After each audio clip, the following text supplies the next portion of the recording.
এই মুহূর্তে কিছু সাংবাদিককে আহত করা হয়েছে এবং পুলিশের লাঠিচার্জ এবং দেখাচ্ছিলাম, আমি লাইভে ছিলাম, ওটা শুধু আমি দেখাচ্ছিলাম। পেছন থেকে কয়েকজন আমাকে টেনে ধরছে, ভাই দেখেন না তো আমি তো দেখাবে, আমি গণমাধ্যম কর্মী, আমি তো গণমাধ্যম কর্মী, আমি তো দেখাবই, আমি দেখাবো না? আমি কেন দেখাচ্ছি?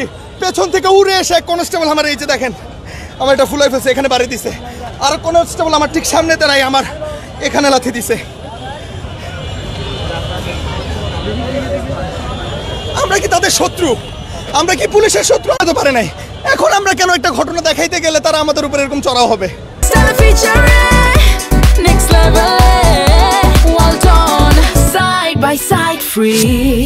আমি তো কিচ্ছু বলি নাই, কিচ্ছু বলি নাই।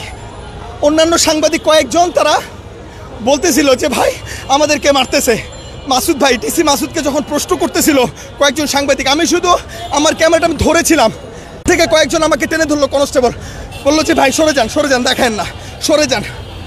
আমি ওদের কথা পাত্তাই দেই নাই, আমি ওদের দিকে ফিরা তাকায় আমি আবার আমার ক্যামেরা টিসি মাসুদের দিকে ধরে আসি। উড়ে এসে এক কনস্টেবল আমাকে এখানে বাড়ি মারলো, কয়েকটা ক্যামেরা মানে রেকর্ডও হয়েছে, কয়েকটা, ওদের তো সব ঢাকা, ওদের তো নাম নাই, এখানে বাড়ি মারছে।